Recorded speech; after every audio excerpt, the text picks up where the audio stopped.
Hi all, my name is Haley Comet and welcome to my cosmic corner of the internet where we discuss all things astrology, and today, sample transit reading. Today we are diving into a real life transit reading. The identity of this individual will be anonymous and this individual has consented to having their chart read, but I thought this would make a great opportunity to get a sense for my style if you are considering buying a transit report from me, as well as a learning opportunity if you are an astrology student or if you have similar transits coming up than this person does. Interplanet Janet is what we will call them. And with my transit reading, really important, the link to purchase one is below, and it's important that I call it co-creating with the cosmos because my style is very much, okay, how can we lean into this energy constructively? How can we empower ourselves through these transits? I will never be dishonest about the gravity of these transits and of these energies, but I will always convey the information around, okay, here's what's coming up, here's what themes and what challenges are ahead, and here's how you can lean into it. Here's how you can lean this energy proactively. Here is how you can co-create with this energy. I never aim for individuals to feel discouraged or disheartened. Yes, there can be challenging transits, but there can be certain glimmers of hope within it, in that certain character traits that are being developed, certain work that we are doing on our own big picture, certain parts of ourselves that we meet in the process of that uncomfortable truth. So this will give you a sense of my personal style, and if you do feel in alignment with it, I'll have the link below where you can get your own transit recorded reading.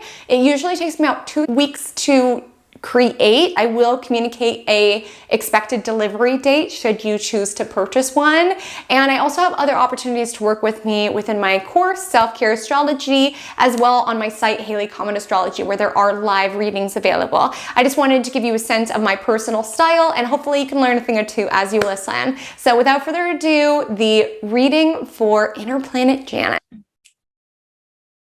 Hello and welcome to the recorded transit reading for Interplanet Janet. Firstly, I just want to let you know that my intention with these readings is never to fear, only to enlighten and empower. The cosmos aren't good or bad, they just are, and I'm just going to be communicating throughout this reading what current themes are being activated within your chart and within your life, and how you can lean into these constructively. I do want to let you know that this is meant to be a dialogue, as one way as it can feel. I am here to answer any questions that can come to the surface or anything of that nature, continue to facilitate your connection to your chart. And lastly, I just want to thank you so much for offering your chart for this sample reading on the internet. I will absolutely protect your identity, and I hope those who are listening in where this is not your chart, I hope you can learn a thing or two, maybe have some transits in common with this individual, as well as get a sense for my personal style when I communicate these themes. So without further ado, I'm going to jump in. So here is the chart of Interplanet Janet. So Interplanet Janet, the inner ring is you. It's you now, it's you in 5 years, it was you 15 years ago. The inner ring is your natal chart. It is your blueprint, your past, present, future, your strengths and challenges, and it'll never change. What we'll be focusing on this reading is this outer ring, which is constantly shifting, changing, and rearranging. And this is my personal struggle with these readings, is I always want to get carried away with the natal chart. And certainly we will bring to the surface certain themes that are in your natal chart, as certain transits can activate energies that are within our birth chart, certainly. But today we'll be mostly focusing on the transit. So what's ahead in the year ahead and how you can lean into these influences. So the color differences on the outer rings, this is where everything is. So if we were to pull up this chart a year from now, 3 years from now, everything will have shifted. So the red symbols represents literally where everything is at this moment and how it is impacting your natal chart with where it is located, right? And then these green symbols represent your progressions. Now, this is an internal evolution, internal areas of growth. And I typically don't bring these up too much unless there is something significant happen, which P.S., there is something significant happening with your progressions this year. So I will be bringing that to the surface. And I don't want to bore you with all of the techniques around where it comes from, but all you need to know, green symbols are more so internal shifts of priorities and evolution, and red is more so external events, external drivers for change, so on and so forth. So firstly, I'm just going to give you a lay of the land with where these outer planets are transiting, many of which have been there for a long time. And when we have a planet just kind of floating through a house, like for example, Pluto has been in your 6th house for years, and we don't really feel Pluto to a very external level until it does aspect one of our natal energies. And then it's like, okay, I cannot avoid nor ignore this Pluto energy. And it's not that we can necessarily ignore it prior, it's more so under the surface. So let me illuminate this. So Pluto has been your 6th house for years. Now, 6th house has to do with service, day-to-day, small animals. And with Pluto in the 6th house, there's been this psychological reworking and sort of transformation around this sector. So when Pluto changes houses, which it gets close in 2023, but it doesn't shift out of there until 2024.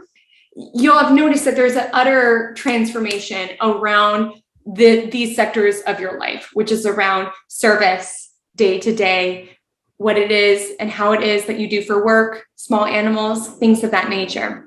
Now, keep in mind, this is where Pluto was when you were born. This is where it is now. It moves very slow. So again, we're only going to feel Pluto going through a couple of houses.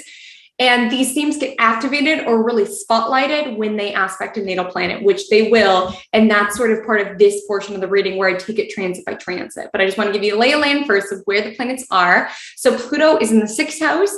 Your Saturn is in the 7th house, gets close to entering the 8th house, but it doesn't officially enter until February of 2023, which is wrapping up the Saturn and 7th house journey. So let me bring this to the surface for you. So it hasn't been easy to be a fixed sign as of late. You're a Leo rising. And so you had Saturn opposite your ascendant, conjoining your descendant. There could have been really hard relationship decisions that you had to make. And with Saturn in the 7th house, and again, this is a journey that's wrapping up. It's been there, it'll be there for about 2.5 years. So if it changes in February, I think 2.5 years prior to that, with Saturn in the 7th house, Saturn is longevity. Saturn is our foundations. So with Saturn in the 7th house, there's really this realistic and responsible eye being placed or examined to your one-on-one relationships and just seeing like, does this connection stand the test of time? Like, do I see myself getting older with you? And if not, what are we doing? Like with Saturn in the 7th house, sometimes it can be kind of a bummer because we have to be more responsible. It can be more draining. Relationships can feel like a waste of time unless they are truly built to last.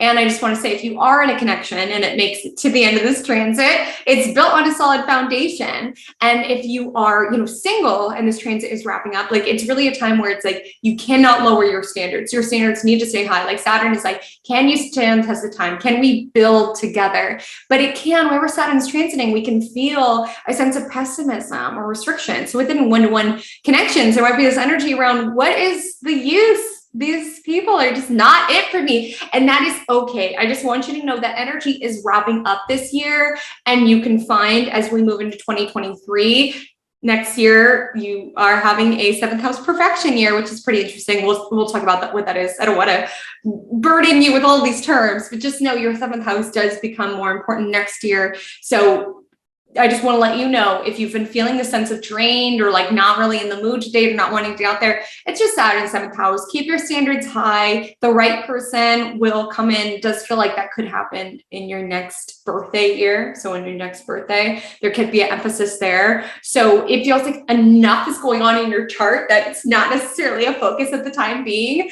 So let's get into other themes that are happening. So another huge thing is that you have North Node in the 10th house. Now, wherever North Node is transiting is where we are experiencing the eclipses. So I want you to think back to April, May of 2022 and what was happening around that time. And then I want you to come back to this recording and think about it around October and November of 2022, and then spring of 2023, like around the eclipses in Taurus and Scorpio, because where you have North Node is in the 10th house. Now, 10th house is about career, public persona, how it is that people see you. North Node is gain. So it can be overwhelming. A lot of people are asking a lot of you. You could be working a lot, really intense hours. You can be nearing burnout with that Mars opposite Pluto in particular, and really stepping up to a new level of visibility. Now, the North Node does meet up with Uranus. So there's a couple of manifestations here, because Uranus is the planet of shifts, of changes, of individuating ourselves. And so I see this going one of two ways. Either you've been feeling a sense of burnout and are stepping up to a new level within your career. So some sort of promotion feels to be coming in, or some sort of like higher visibility. Your second house does get aspected, so some sort of promotion is coming up this year. But it's hard to tell whether it's in the job that you have currently, or if you're going to free yourself and shift gears. I could see either happening, because with North Node Uranus, there can be energy where you're either sort of rebelling in little ways at work around wanting to be like more yourself, or do things your own way, or lead others more effectively, or really step up in terms of being a leader and really be able to channel that within the workplace. I mean, you are Aries midheaven. You are here to be someone who leads and manages and delegates and doesn't take no for an answer, and is fierce and empowering. And I just feel like with Uranus there can be an element where you're like, okay, I'm going to do things my way, and I'm not going to necessarily listen to you. Like, you're stepping up as the authority within your own life, which is amazing. But what I want to highlight is that I can also see is if you feel like you're ready for a shift, because a lot of Leo risings are experiencing this with North Node and Uranus in the 10th house. This can be a time that you can have a career change. If you find that you are like with this Mars, Uranus, or rather Mars, Pluto stuff, if around the eclipses, you are just like burnt out, like either way, I can see that you're working a lot, and you can find that it's really hard to have balance right now. Like, we just look at your chart, North Node's here, South Node's here, like here's your ascendant. And these are basically the four sectors of life: self, relationships, career, home. And it just feels like you're trying to balance everything, and it's like exhausting. And again, with Mars opposite Pluto, there can be feelings of burnout. And what I want to say is that if you feel like you're really craving a shift, it does feel like a time that you can shift gears, maybe even in a drastic way or unexpected way, with it in Uranus, with Uranus there, around either kind of shifting into a different area of your work, or if you were craving a utter disruption, like moving into it. So I'm curious which way you're going to go with that, because I can see either stepping up to higher visibility within your current role, within your current industry, or if you're like, okay, I am drained, I have nothing left to give, I'm not able to infuse my own self, my own individuality, my own identity and managerial skills and leadership within my role. Like, this can be a time that you can call in a shift, and particularly noticing around eclipses what sort of happens within that sector. I've found with Uranus in the 10th house, sometimes it could be harder and harder to deal with authority figures. And again, I do feel that you are stepping up in terms of your visibility at work, but it could be harder if you are dealing with someone who is a bit of a micromanager or anything of that nature. Like, Uranus does want to rebel. So either way, there is a huge emphasis on career this year. I want to let you know, if you're experiencing that burnout, hang in there. If you're craving something different, like, put some feelers out there. But it just feels like a time in your life when your energy just feels really scattered, and you kind of have to be in order to keep all these plates moving, which can be exhausting. And just so you know, I'm a Virgo rising, so I just dealt with this transit a little bit before you, and I just want to empathize with you that it can be really challenging keeping everything, all the plates spinning, and you're in a 6th house perfection year, so there's just a huge emphasis around your daily routine, cramming everything in, attuning to your health, like just trying to do everything and be everywhere, which could be challenging. But I just want to say, like, you know, there will be times within our chosen career that we experience exhaustion, that more has been being asked of us, and that we do feel burnt out with Mars opposite Pluto. But I really, as you sort of move into this season and move out of into this year, I want you to like have a journal or something of the nature, because there is a level where it's like, okay, this is negatively impacting my health. Like this is negatively impacting my well-being. This is negatively impacting my essence. Like really seeing like, okay, is this something that I can muscle through and it's worth it? Like what it is that I'm building is worth these sacrifices and this exhaustion? Or is it just draining me so much that I cannot keep up with this pace any longer? And being open to transformation. We'll get to that in a second with the Pluto, but I just want to bring to the surface, North Node's in 10th house, very, very busy, can be a lot more career success, but a lot less time. You have South Node in your 4th house. So this is the house of home and family. So usually South Node 4th house can be an energy around just having less time to be at home because you're working more often. There can be certain like drama or issues with family members or things of the nature, or a positive way. I think of South Node as sort of like a vacuum. And with South Node 4th house, there can be like a sucking away around any family tension or drama, or if there's been someone in your life who's been draining a lot of energy from you, like to a family level or hometown or lineage or anything of nature, because I see that South Node past your Pluto. Yeah, past your Pluto.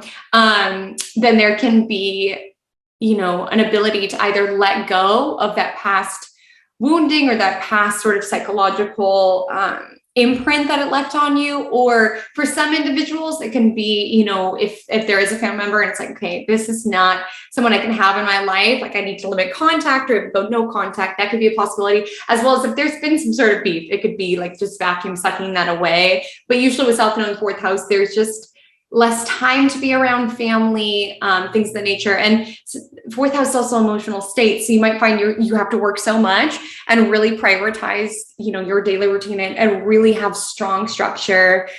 And it's just sort of a season that you're in right now. And I'm so sorry because I see your Saturn return. It's like you're having to really be structured within your world. And there might even be with South Node in 4th house, just like less time to be emotional. You're like, I don't have time to cry. I have so much to do. And it can be exhausting. So I just want to firstly say, like, I absolutely empathize, and just knowing that with North Node 10th house, like, by the time you know, a year from now, so July 5th, 2023, your career is going to be in a different place.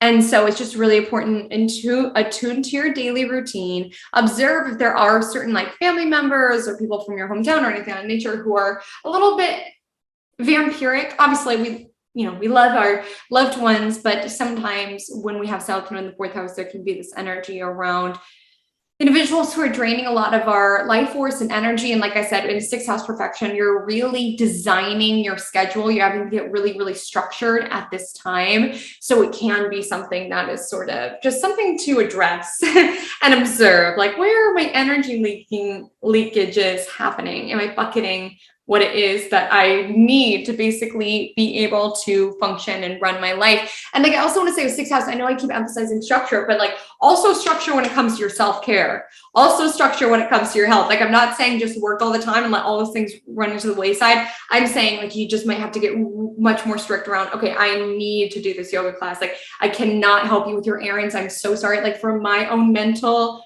emotional health, I need to do this for myself, and getting structured and having really firm boundaries. That's another kind of part of this. And then you have some 9th house stuff happening. And so Neptune, it is in your 9th house. It retrogrades back into your 8th house, and then it goes into your 9th house. So I have the dates written here. But what I want to say is that Neptune is going to join, or Neptune's there actually right now. It entered end of March. Let me check my handy dandy starry notebook. End of March is when Neptune entered your 9th house. And then it's there until October, when it goes back into your 8th, and then it re-enters your 9th. And I bring this to the surface because 9th house is around our big picture. It's around our spiritual beliefs, our sense of faith, and Neptune is very woo-woo. So I just want you to be open this year around certain intuitive downloads or heightening of any like psychic connection or any desire for like something more. Like I said, I really want you to prioritize health in all of its forms this year. Like I'm not saying, like, it does feel like you have to work more this year and assemble to a new level of visibility, but I'm not saying that needs to be it. Like, to be able to balance all these spinning plates, it's like you have to be taking care of the sixth house stuff, and sixth house is about our health. And beyond it, like, this is also bringing themes with the ninth house being emphasized around like spiritual health, around feeling a sense of feeling connected to something bigger. Neptune is about our heart space, compassion, selflessness. And with Neptune in the ninth, I just want you to be open around this time, around this sense of connection to something bigger, feeling attuned to something bigger, maybe revisiting a form of spirituality that helps you. Just, I want you to lean into something that makes you feel not alone, that there's a bigger picture. Because like I said, you're in a season of life, and that's what astrology really is just looking at the patterns. You're in a season of life where there's a lot of demands on you. You're having to get really strict with your time. It can be really exhausting. And I just feel like with Neptune in the ninth house, this is about being able to feel connected to something bigger and realize like, okay, I'm in this season of life. I'm part of this cycle. I'm going to, just do what I can do now, and just know that there will be a cycle that is a little bit more carefree and joyous and all of those things. Like with Neptune in the ninth house, and again, you're kind of in this preview. Neptune will be in your ninth house for a long time, and you're sort of, 2022 is this preview to this energy. Jupiter's also there. So there could be this energy around craving, this desire to believe in something bigger. And it also could be something that you infuse within like your career or your service or something in nature, around remembering your why, remembering your big picture. And that might even help you, like remembering your why and having your big picture, remembering the big things might help you in conducting the little things with that particular connection. Like I would even say, have like a mantra on your mirror, or like a picture that reminds you what it is that you are fighting for, what it is that you do this for. And it'll help like that, those little things a little bit more. I just want to highlight that with Neptune there and Jupiter there. Chiron's also there, and there's a really interesting story with Chiron this year. Now, for the purpose of this reading, just know Chiron, I'm big on Chiron. I love Chiron. I don't mention it with every single person unless it's like something prominent's happening. Chiron's one of the only comets or asteroids that I use within transits. And essentially Chiron is the wounded healer. It's like where it is that we've been wounded and where it is that we alchemize that wounding into healing for other people. Now, you've been doing some hardcore Chiron work, because Chiron has been passing your Aries stellium. It hit your Venus, it hit your moon, it hit your Mercury. You're so Aries, my love. And now we see it's kind of buddy-buddy with your progressed Venus. Like I said, green is internal shifts, internal evolutions. And let me get the dates of when this first happened. So I want you to think back to May 12th, 2022. This was the first time that Chiron hit your progressed Venus. I'll talk about themes in a moment. It hits again September 28th, 2022. And then it finally hits for the final time March 15th, 2023. Now, let me talk about some themes. Like I said, Chiron is wounding. And I just feel like with Saturn in the 7th house and Chiron on your progressed Venus, you've had to get really strict and keep your standards really high around what it is that you will and will not permit in relationships. And some of those lessons could have been very uncomfortable and very, very painful, especially with Chiron hitting progressed Venus, because progressed Venus is sort of how it is that our love style and our love desires are sort of evolving. And with it meeting up with transiting Chiron, there can be this wound around, oh, I thought this is what love was going to be, and it doesn't feel like that at all. Or even a wound around processing the past and feeling a sense of pessimism around your romantic future, being like, is that what's out there? Like, are you kidding? And some positive ways of leaning into Chiron energy is that it can be a very healing time. Like I said, I don't know if you are in a connection or single, but it just feels like a big time around healing and getting really, really clear on what it is that you want in a partner, and not listening to the wounds of the past and how the wounds of the past could have affected your value. So around, like, if you did lower your standards within a connection and not feeling great about yourself, like realizing like, no, I deserve more. I'm worth more than this. And value really comes to the surface as a whole. I'm kind of bringing in love themes because, again, Saturn's in the 7th, but Venus is also money. So there can be this healing of any wounding around finances, around financial pressure, feeling this feeling of, you know, not feeling worthy of it or having a hard time advocating for our value with the energy in Aries. It's a healing energy when it comes to Venus, as well as beauty, also kind of themes, but with love, like leaning into the healing energy of this, getting clear on what you want in a long-term partner, and also healing where it was that you could have accepted less than you know that you deserve. And I know it sounds so corny, but particularly with energy in Aries, like self-love, and knowing that you are worth it. And I also just want to bring this surface with Chiron, you know, it's in your 9th house. You know, part of the work that you're doing with Neptune and Jupiter and Chiron, I want you, as part of the self-care that I'm talking about, like, it just feels like you might have to be a little less accessible to other people, and you need to be really strict about yourself. Okay. Like having rules with myself, like I will meditate every day because I know that it makes me so much more effective. I will do yoga. I will journal. I will dedicate myself to my healing. Like it does feel like your energy is being pulled a lot of different directions, but I just don't want this 9th house to be ignored. Just with Neptune and with Jupiter there, and Jupiter's passing all of your planets. Like it's important to attune to your big picture and commit yourself to this healing journey. And you can find with Chiron, you know, when we have Chiron in Aries, it's very fierce warrior energy. And like I said about Chiron in the beginning, it's like Chiron is where we've been wounded, but where we alchemize that wound, how that wound gives us our divine why. It kind of lights up our sacred flame around, this is what I'm fighting for. This is who I'm fighting for. So when it comes to designing your day, like also remembering with 9th house, feed your 9th house, which is around your big picture, your spirituality, your why. That's going to help all the 6th house energy be so much more sustainable and manageable as you move through this, yes, very busy time of your life. This is an area of your life that can't be dropped. And also with Chiron in the 9th house,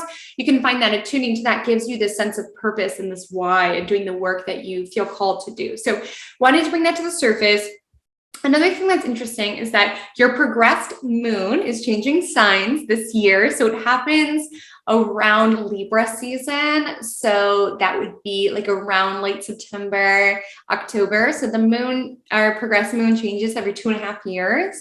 And you've been in a progressed moon Aries, which again, for you, the norm, like Aries does bring this drive to initiate, to start new things. And I want you to just think for the last 2.5 years, like, okay, what new journeys have I started? How have I expanded independence, self-sufficient, so on and so forth. With moon entering, with your progressed moon entering Taurus, Taurus is very slow. It's very steady. It's very intentional. It works hard, certainly, but it works hard towards what it is that it values. So again, like with the season of life that you're in, there is a lot of things pulling your attention. And with progressed moon in Taurus, it's really this energy around getting very intentional about your energy, ensuring you're bucketing your energy towards what serves you, as well as just having a more regulated state. Like moon in Aries was all about initiating new things, starting independence. Moon in Taurus is about taking time to enjoy your life. It's a 2.5-year transit. So I feel like, you know, that shifts. And then after your Saturn return, you're sort of going to feel the energy that I was talking about being pulled in different directions, having to get really strict.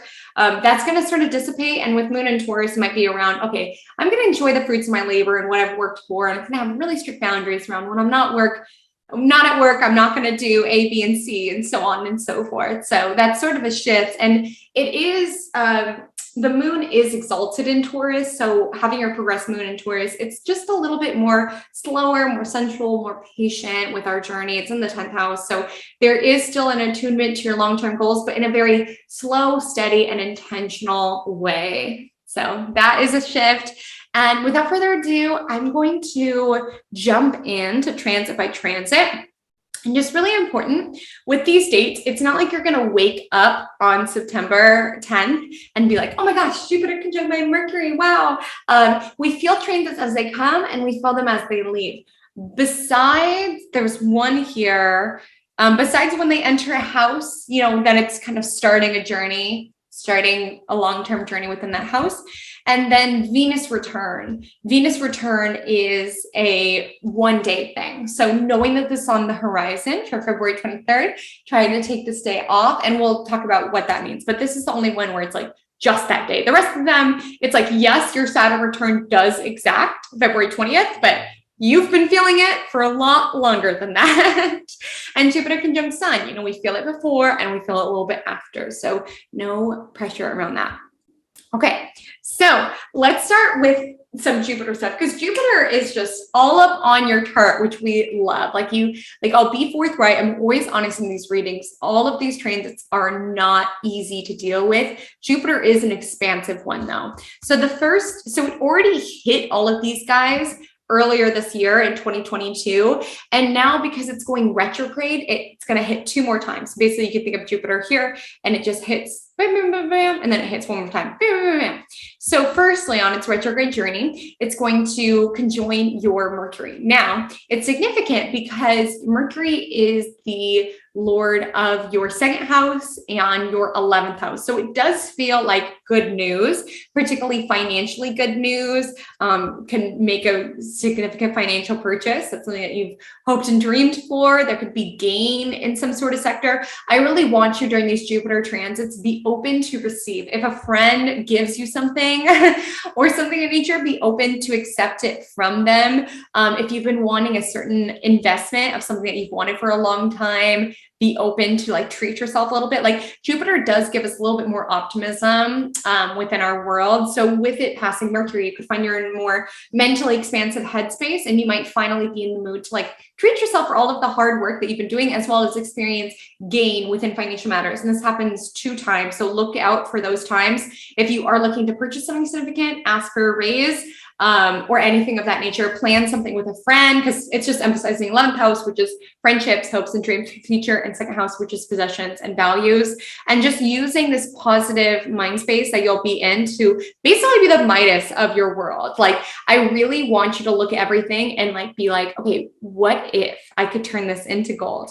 Like, what would my world look like? Like, use the positivity that Jupiter on your Mercury feeds you and funnel it into stuff. Now, it's not to say that we necessarily, like, if you're like, oh, I really want to, I don't know, buy a Ferrari, like go do that, or be, you know, do uncalculated risk, not necessarily, but it is a time to use the enhanced positivity of this time around, okay, what would it look like if I asked for a $5,000 raise? Or what would it look like now that I have these numbers that came in?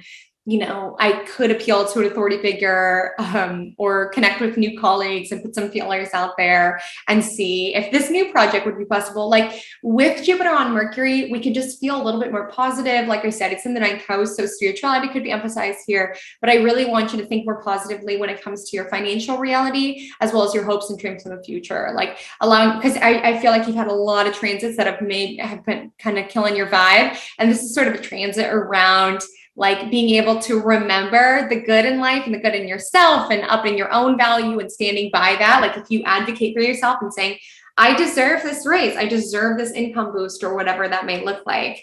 And then Jupiter conjoins your moon, which is your 12th house ruler. And so with your moon being aspected, so with Jupiter on Mercury, it's more so positivity within our mental space. With Jupiter on moon, it's more positivity within our emotional space.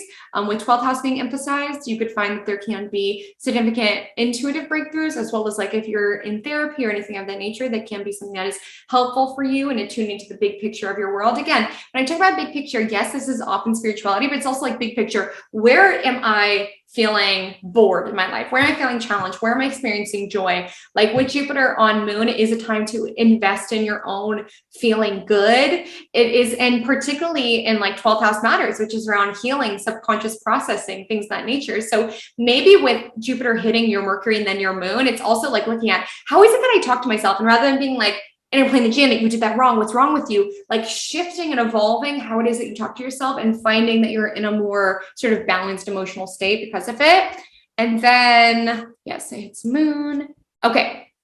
And then Jupiter conjunct Venus is also really positive because that is money, as well as love, romance. Like I said, I wouldn't recommend bucketing too much time to dating until Saturn gets out of there. But I will say with Jupiter on Venus, we can feel more attractive. We can feel more stylish. Venus is the ruler of your 3rd house, as well as your 10th house. So, could be a time to like promote some sort of project at work or around visibility, putting something out there, being seen for something in a very favorable light.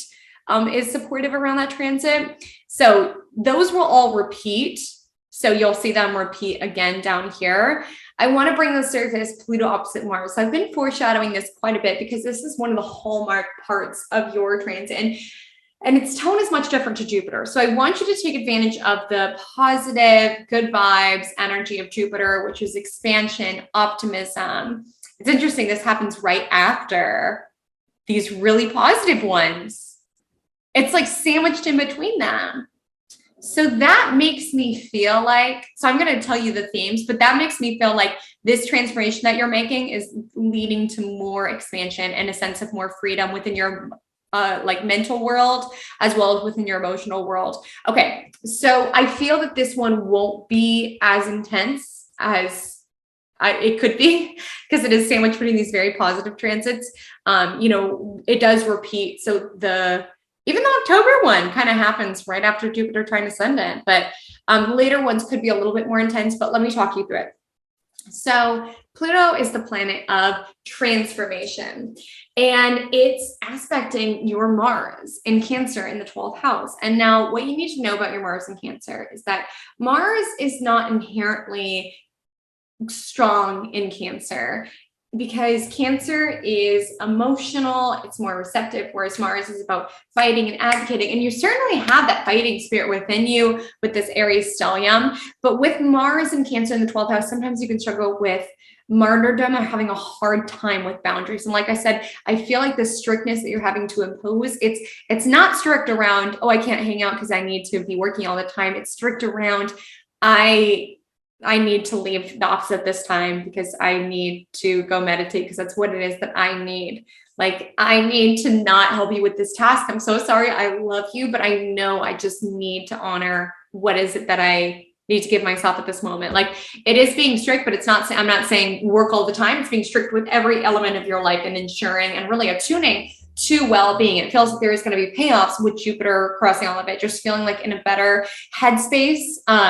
With Mars in the 12th house, there can be this energy around martyrdom. Like, with 12th house, it's basically like collective, and Mars is our energy levels. And with Mars in 12th house, the higher vibration of it, especially it's your midheaven ruler, the higher vibration is someone who sacrifices themselves for others, someone who is motivated by a bigger cause. Like, it's almost like spiritual warrior like energy. And it's linked in this beautiful grand trine too. So it's like something that you are naturally blessed at is around being able to do work behind the scenes to advocate for individuals who are disenfranchised in some way. It's around being able to dedicate yourself and your life force to something that is bigger than yourself. The downside is, and what you're being asked to transform this year, is how that can be a positive energy can leak out into other facets of your world. Like with Mars in 12th house, it can be hard for you to have boundaries around, oh yeah, I can just take that on. What's one more project? What's one more thing? As well as, taking things sort of, I guess, emotionally or personally, having a harder time with boundaries as well to an emotional level. And with Pluto asks for utter renovation, utter transformation of that. So I just want to say, with Mars in Cancer in the 12th house, like if you've been sort of struggling to assert yourself or feel like a victim or a martyr around, well, I have to be working all the time, like I'm here for this bigger purpose, like with it opposite Pluto, it sort of can be checking where it is that we are like, and I don't mean any of these terms to insult you or anything of that nature, but any area of our life where we feel like we're being the victim, we're not able to advocate for ourselves. Like with Mars in 12th house, the higher vibration of it is, yes, someone who fights for other individuals, but also can lose their ability to advocate for themselves. And Pluto, it's giving this willpower around, this is really a year that you're going to have to be stricter with yourself. And really know that your emotional mental health is what helps you with that mission, is what helps you with that cause. And there can be intense experiences with coworkers and you having to assert yourself, which again, isn't always easy. Like with Mars in Cancer, there can be a tendency towards passive aggression or not being able to, vocalize if something's sort of like bothering you. And with Mars opposite Pluto, it's like tap into your power and your ability to regulate your day-to-day and your ability to assert and advocate for yourself and allow this energy to sort of like be the willpower you need to get through this busy season. Now, I do want to highlight that a lot of times, this is why I was commonly talking about burnout, because with Mars opposite Pluto, it could be almost like this energy. If you've been working on exhaust fumes, or if you've just felt drained, like Mars opposite Pluto can be this energy around hitting a wall energetically. And just knowing that this is on the horizon, yes, it can be, a little nerve-wracking to know it's on the horizon, but also just kind of leaning into it proactively around, maybe there can be like a weekend that you take off or something that you say no to, like knowing this on the horizon that you could feel more drained. Mars opposite Pluto can bring willpower. It can bring it at all costs energy around focus. I'm curious with that first one, because sixth house is the house of like coworkers. I'm curious if this first one is about asserting yourself when it comes to coworkers for more help and feeling the sense of expansion because you feel adequately supported, and that you're not, like Mars is our advocacy, and that you're not keeping that in the shadows any longer. Like you are asserting yourself sort of boldly at that time. And it repeats a couple of times over. So just being mindful of those themes. We have some more Pluto stuff.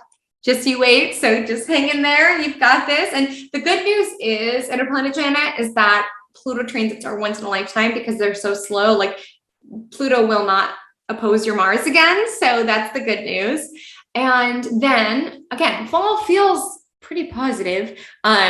With Jupiter trining the ascendant, let's find it. So your ascendant is 2 degrees Leo. So Jupiter trines the ascendant. So it'll be right here because it does briefly re-enter Pisces this fall. And with it, you've already felt this, but it is a time around allowing ourselves to be more visible, putting ourselves out there in brand new ways, particularly with how it is that we are seen by other people. Sometimes I recommend like individuals like get a photo shoot or something of nature, anything around visibility and like proactively putting ourselves out there in a certain way.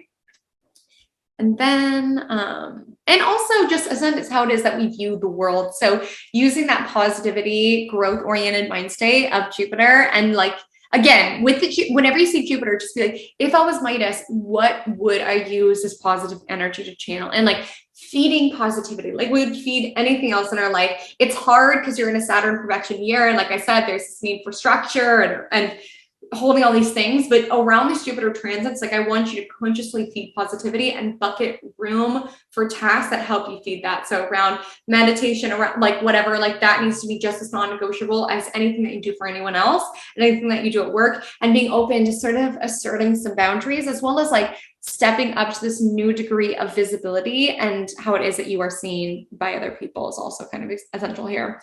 And Neptune kind of dances again between your 8th and 9th house. So in October 12th, it re-enters the 8th house. Again, it's been there a long time. 8th house has to do with shared resources. We'll get into that with your Saturn returns. But with Neptune in the 8th house, I would just be mindful when it comes to, and you've had this for a long time, but with Neptune in 8th house, there can be a desire to need to be mindful when it comes to insurance, when it comes to applying for loans. Where Neptune is sort of rose-colored glasses energy. And again, we feel things the most intensely when they aspect one of our personal planets, but just something to be mindful of. Like I always say, it's not bad necessarily, just get someone else's eye on it, get financial advice, things of that nature. And then Pluto opposes your Mars again, as I highlighted. Jupiter trines your ascendant. So again, you get these, again, because they're retrograding back and forth. So Jupiter trine ascendant, optimism, expansion, being seen in positive new ways, looking at your world in a more optimistic lens. Jupiter conjoining Venus, expansion of money, finances, assets, favorable connections with women, things of that nature. Jupiter conjunct Moon. Oh, I also want to highlight Moon in astrology is the mother of the zodiac. it could be our physical mother or maternal figure. So also with Jupiter conjunct Moon, there can be positive experiences or gains through mother figures, things of nature. And then Neptune re-enters ninth house where it is to stay. So again, this need and this desire for this bigger picture spirituality. Jupiter conjoins Mercury, good news, good headspace, feeling optimistic. And then let's talk about the Saturn return, shall we? So on February 1st, 2023, Saturn enters the 8th house. So that ends your Saturn 7th house. So again, if you've been feeling any sort of pessimism or around like looking at your relationship, be like, does this stand the test of time? Like you will know at the end of this transit, you will know, is this person for life or is this person not it? If you're single, there's this energy around, I know what I want. And now that area of my life is set up on solid foundation, I will not settle, particularly with the Chiron progressive Venus thing. It's like I've healed the wounds in the past around what it is that I've accepted from other individuals, and I shan't do that again. And with Saturn entering the 8th house, you do have natal Saturn in the 8th, and I'll just name a couple of manifestations. So with Saturn entering the 8th house is how it is that we share and merge with other people. So with Saturn in the 8th house, like I was kind of saying with Neptune stuff, it's not the best time to take on a loan or to merge assets or loans by any, like you can do it, just be more mindful about it, particularly knowing that your Saturn return is on the horizon, like seeking legal counsel, things of the nature. With Saturn in the 8th house, this is why I was sort of highlighting with the Jupiter stuff, like be open to receive. With Saturn in the 8th house, there may be some work around healing this feeling that you can't trust other people to meet your needs for you. Like you are Aries stellium. So Aries sort of gets this message, whether it was, in childhood, that you need to be able to take care of yourself. That is not safe for other people to meet your needs. And with Saturn in the 8th house, that could have been an area where you always felt like you need to do it for yourself because no one's going to do it for you. And that's an energy that's being examined this year around, okay, where is it that I feel safe to receive from other people? Where is it that I feel safe to be intimate, to be able to sort of like merge with other people? Where is it that I, have a strong grip on control? Like I fear relinquishing control. Like I fear letting, the universe or destiny do its thing. Like I said, with the 9th house stuff, like allowing yourself to find that bigger picture in it is going to be so helpful, because with Saturn in the 8th house, there can be certain things where it's like, we've planned it, we wanted things to happen a certain way, and it just didn't happen that way. And we can cry and we can scream, but with Saturn in the 8th house, we are learning how to transform. We're learning how to surrender. It can be uncomfortable, but just know this is helpful for your evolution forward. And that's why I'm saying having something that you believe in, again, doesn't need to be religion, doesn't need to be spirituality. It can even just be nature or divine why you do the things that you do. It's going to be helpful, because with Saturn in the 8th house, there could be this energy where it's like, I tried to plan the future. I did everything right. Why are things not happening exactly as I meant them to?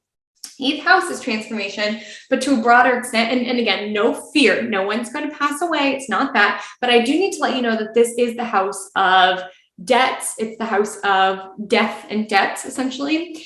And with Saturn in the 8th house, like I was saying, just being super mindful around taking on new debts during this time, like staying kind of consistent if you are on any like debt payback system, being mindful when it comes to taxes, like not the time, especially during a Saturn return. We'll kind of get into the broader themes of the Saturn return in a moment, but not the time to be skirting the law by any means. I know you wouldn't, but I'm just saying with Saturn in the 8th house, like I typically recommend like not the time, like not that you're going to get audited, but you can have a stricter eye on you when it comes to your taxes and things of nature. With it being the house of death, sometimes you'll have to step up to be able to take care of arrangements or handle their own arrangements. But again, I don't want to scare you. I want you to think of death more so as a metaphorical term around, stepping into this new element of transformation that is ahead and being, responsible and accountable for it. Because let's get into the broader themes of Saturn return.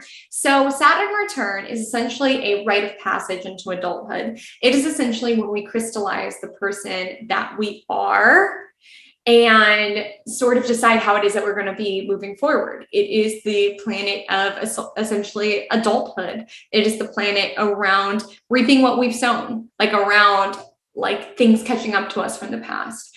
And it doesn't necessarily have to be a a negative thing. It is nice because during your Saturn return, it then sextiles your sun. So you are very Saturnian. So you are very hardworking. You are very disciplined. You do have this energy around, dang, I have to go and do things myself because no one's going to do them for me. And that's amazing. And with Saturn, sometimes it could be this energy around leveling up to a new level of authority, a new level of growth. But there can also be this energy around, like, if we haven't been doing the work, if we haven't been responsible and accountable for ourselves, it could be a time where those past transgressions sort of catch up to us in a certain extent. So with Saturn in 8th house, like, just knowing, being strict about the matters that I spoke with you. And with Saturn return, like, you are crystallizing the person that you want to be moving forward, which sounds sort of intense, but it's a time where we get acutely aware of time and its passage, and really acutely aware within an 8th house, the house of legacy, around how is it that I want to be known? What is it that I want to do here? What is it that I want to stay here after I pass away? Like, do I feel like my life is building towards that? Like, I know that's intense. 8th house does bring in these intense themes, but I want you to, lean into it and really confront your fears during this time, really confront where it is that you've been clinging on out of a fear of, a fear of change or anything of that nature. Like, with progressive moon entering Taurus, like, you are more inclined to want to attune to what is stable and secure within your world. But with Saturn in 8th house, there's just going to be certain elements of your life that are changing and, like, crumbling away, no matter how much you designed it or planned it to be some way. And with Saturn in 8th house, it's just realizing, like, okay, I am responsible and accountable for what I can do, and I just need to release what I cannot control within this world. I need to, like, level up and transform into this new era of Interplanet Janet. So I just wanted to spotlight that. One other note, because I once got this feedback when doing a reading, just so you know, I have your birth information correctly. This is just progression date. Again, I don't want to bore you with how we find a progression, but I just want to let you know. I checked multiple times. I have your birth information correctly. Some people think that that's supposed to be their birth information. It's not, just the date of the progressions. But anyways, so that's Saturn in the 8th house. And then Neptune re-enters the 9th house, which again is attunement to our broad spiritual beliefs, so on and so forth. And then your Venus return is February 23rd. So this was the only one that I was highlighting, like, this is a one-day thing. So take this day off. So Venus is the planet of love. It's the planet of beauty. It's the planet of money. And yours is fascinating because your Venus is actually retrograde. So there's a lot really interesting about your chart. But with Venus retrograde, whenever you have a retrograde planet, there really is a desire to look inward before it echoes externally, which is why I was highlighting, the self-love stuff. I know it's kind of corny, but it's so important if you are a Venus retrograde that you really come inward. And they typically are on their own time frame. Like, they are on a different time from other people. And I always recommend with Venus retrograde, I'm like, don't get in a relationship that you feel like everybody else wants you to have. And that also might be what's coming to the surface with your Jupiter on Venus, Saturn on 7th house is around. I don't want to settle. I don't want what they want. Like, I don't want that. Like, I want something different. And maybe it works on a different timeline than my peers, but that is fine. Like, with Venus retrograde, it asks us to look inward before echoing out. Now, with a Venus return, I want you to think of a microcosm of your macro goals and big picture. Like, with the Venus return, it basically starts the next Venus cycle. So for example, like on my Venus return, I'll typically, if I want more love from my Venus cycle, I'll go on a date with myself or with a partner. If I want more leisure and enjoyment, I'll, like, schedule a facial or a haircut. Yeah, if I want more beauty, I'll go for a shopping spree. I mean, you're always dressed so cute, and I just need to highlight, like, your moon conjoining Venus is, like, part of that. Amazing. But with Venus return, just take that day to do things nice for yourself around Venus. And Interplanet Janet, reach out to me after, because I have so many stories about how this works. Seriously, it's so creepy. So on February 23rd, do something nice for yourself. If you want more money, doing something abundant, so on and so forth. So that is coming up. And then Pluto square. I'm telling you, you have a lot going on this year. Interplanet Janet. So then Pluto squares your sun. Now I did highlight all of the days that this happened. So I went ahead to January 10th, just because I wanted you to kind of be able to wrap up when this is occurring. So at this point, you're kind of used to Pluto. Like Pluto is asking you to revolutionize and review how it is that you're using your energy stores, things of that nature. Like anything that was not sustainable is being made apparent. Anywhere that you've been dimming your light or playing the martyr is being made apparent, like you're being asked to, kind of exert your power. And now with Pluto squaring the sun, so let's find Pluto, there it is, bam, squares the sun.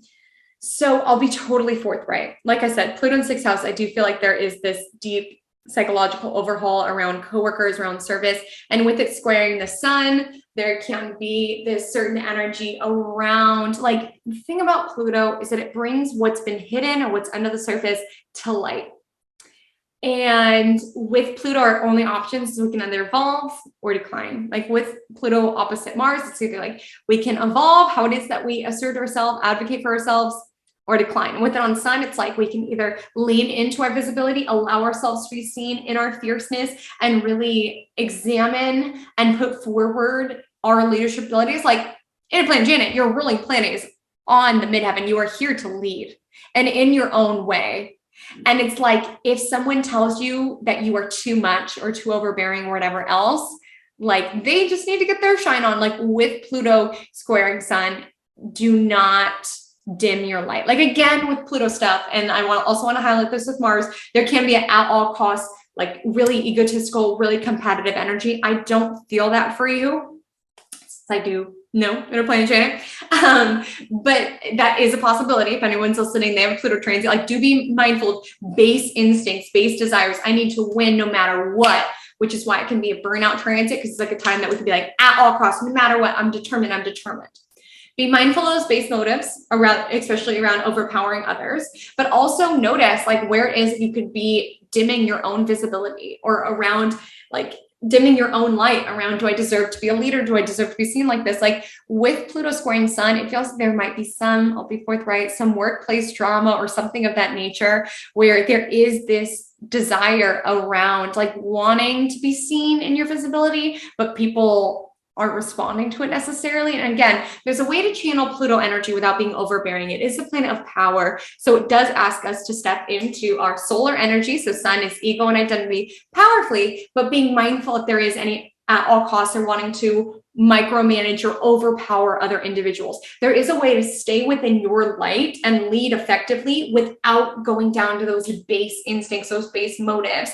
And Sun Pluto, like it does kind of bring forward very worky themes. So I feel like that's where you're mostly going to feel it. But also with Sun Pluto, it's around allowing our identity to transform, like allowing how it is that you've seen yourself, like being open to revolutionize it. And really with Pluto, what I want to emphasize with you having Pluto aspecting your Mars and your Sun, so it's really just activating this cardinal T-square that you have within your chart. I really just want you to think of Pluto just cutting away all the BS.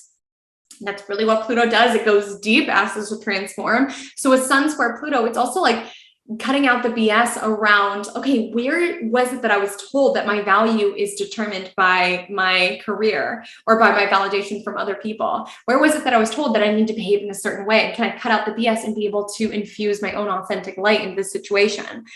When stuck in a crossroads between shine or dim your light, like Sun Pluto, like brighten your light, truly.